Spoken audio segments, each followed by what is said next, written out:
क्या कर्मयोगी को फल की इच्छा रखनी चाहिए? भगवान कहते हैं कि अपने आप जो कुछ मिल जाए उसमें संतुष्ट रहता है कर्मयोगी, और जो जलन से रहित, द्वंद्वों से रहित और सिद्धि और असिद्धि में सम है, वो कर्म करते हुए भी उसमें नहीं बनता। कर्मयोगी निष्काम भावपूर्वक सांगोपांग रीति से संपूर्ण कर्तव्य कर्म करता है। फल प्राप्ति का उद्देश्य ना रखकर कर्म करने पर फल के रूप में उसे अनुकूलता या प्रतिकूलता, लाभ या हानि, मान या अपमान, स्तुति या निंदा आदि जो कुछ मिलता है, उससे उसके अंतःकरण में कोई असंतोष पैदा नहीं होता। जैसे वो व्यापार करता है तो उसे व्यापार में लाभ हो या फिर हानि हो, उसके अंतःकरण पर उसका कोई असर नहीं पड़ता।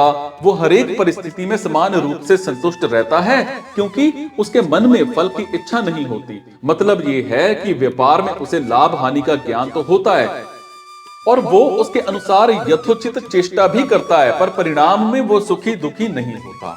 अगर साधक के अंतःकरण पर अनुकूलता प्रतिकूलता का थोड़ा असर पड़ भी जाए तो भी उसे घबराना नहीं चाहिए, क्योंकि साधक के अंतःकरण में वो प्रभाव स्थायी नहीं रहता, शीघ्र मिट जाता है। अब इन पदों में आया लाभ जो शब्द है प्राप्ति के अर्थ में है, जिसके अनुसार सिर्फ लाभ या अनुकूलता का मिलना ही लाभ नहीं है। हालांकि लाभ हानि अनुकूलता प्रतिकूलता आदि जो कुछ प्राप्त हो जाए वो सारा का सारा लाभ ही है। अब कर्मयोगी संपूर्ण प्राणियों के साथ अपनी एकता मानता है, इसलिए उसका किसी भी प्राणी से किंचित मात्र भी जलन का भाव नहीं रहता। विमत्सर पद अलग से देने का भाव यह है कि अपने में किसी प्राणी के प्रति किंचित मात्र भी जलन का भाव ना आ जाए, और इस विषय में कर्मयोगी बड़ा सावधान रहता है। कारण कि कर्मयोगी की सारी जो क्रियाएं होती हैं, जो भी क्रियाएं होती हैं, वो प्राणी मात्र के हित के लिए ही होती हैं। अगर उसमें किंचित मात्र भी जलन का भाव होगा तो उसकी सारी की सारी क्रियाएं दूसरों के हित के लिए नहीं हो सकेंगी। ईर्ष्या दोष बहुत सूक्ष्म है। दो दुकानदार हैं और आपस में मित्रता रखते हैं, उनमें एक की दुकान दूसरे की अपेक्षा ज्यादा चल जाए तो दूसरे में थोड़ी जलन पैदा हो जाएगी कि उसकी दुकान ज्यादा चल गई, मेरी कम चली। इस प्रकार जलन दोष के कारण मित्र से भी मित्र की उन्नति नहीं सही जाती। जहां आपस में प्यार है, एकता है, मित्रता है, वहां भी जलन दोष आ जाता है। फिर जहां वैर भिन्नता आदि हो वहां का तो कहना ही क्या है। इसीलिए साधक को इस दोष से बचने के लिए विशेष सावधान रहना चाहिए। अब कर्मयोगी लाभ हानि, मान अपमान, स्तुति निंदा, अनुकूलता प्रतिकूलता, सुख दुख आदि द्वंद्वों से अतीत होता है, इसीलिए उसके अंतःकरण में उन द्वंद्वों से होने वाले राग द्वेष हर्ष शोक आदि विकार नहीं होते। द्वंद्व अनेक प्रकार के होते हैं, जैसे भगवान का सगुण साकार रूप ठीक है या निर्गुण निराकार रूप ठीक है, अद्वैत सिद्धांत ठीक है या द्वैत सिद्धांत ठीक है, भगवान में मन लगा या नहीं लगा, एकांत मिला या नहीं मिला, शांति मिली या नहीं मिली, सिद्धि मिली या नहीं मिली, इन सारे के सारे द्वंद्वों के साथ संबंध ना होने से ही साधक निर्द्वंद होता है। जैसे तराजू किसी भी तरफ झुक जाए तो वो बराबर नहीं कहलाता, ऐसे ही साधक के अंतःकरण में किसी भी तरफ झुकाव हो जाए तो वो द्वंद्वातीत नहीं कहलाता। अब कर्मयोग सब प्रकार के द्वंद्वों से अतीत होता है, इसलिए वो सुख पूर्वक संसार बंधन से मुक्त हो जाता है। किसी भी कर्तव्य कर्म का निर्विघ्न रूप से पूरा हो जाना सिद्धि है, और किसी प्रकार के विघ्न बाधा के कारण उसका पूरा ना होना असिद्धि है। कर्म का फल मिल जाना सिद्धि है और ना मिलना असिद्धि है।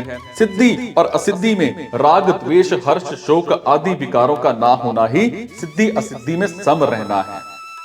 अपना कुछ भी नहीं है, अपने लिए कुछ भी नहीं चाहिए और अपने लिए कुछ भी नहीं करना है। ये तीनों बातें ठीक ठीक अनुभव में आ जाएं, तभी सिद्धि और असिद्धि में पूर्णता समता आएगी।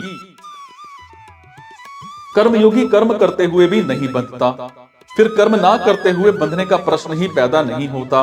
वो दोनों अवस्थाओं में निर्लिप्त रहता है। जैसे शरीर निर्वाह मात्र के लिए कर्म करने वाला कर्मयोगी क्या होता है, कर्मों से नहीं बंधता, वैसे ही शास्त्र विहित संपूर्ण कर्मों को करने वाला कर्मयोगी भी कर्मों से नहीं बंधता।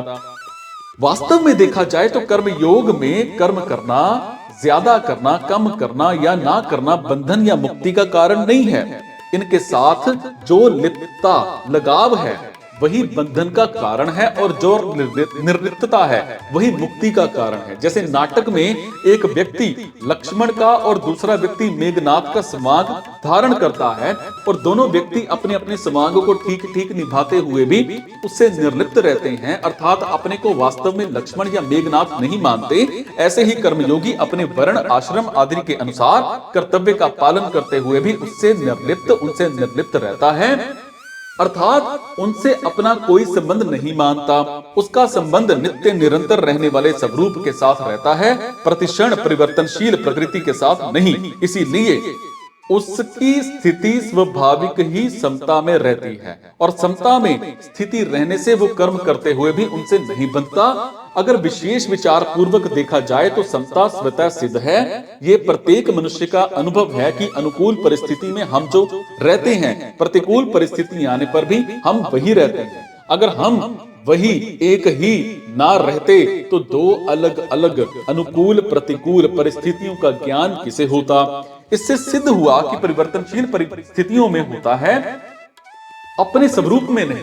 इसलिए परिस्थितियों के बदलने पर भी स्वरूप से हम सम मतलब ज्यों के त्यों रहते हैं। भूल ये होती है कि हम परिस्थितियों की ओर तो देखते हैं पर स्वरूप की ओर नहीं देखते। अपने सम स्वरूप की ओर ना देखने के कारण ही हम आने जाने वाली परिस्थितियों से मिलकर सुखी दुखी होते हैं।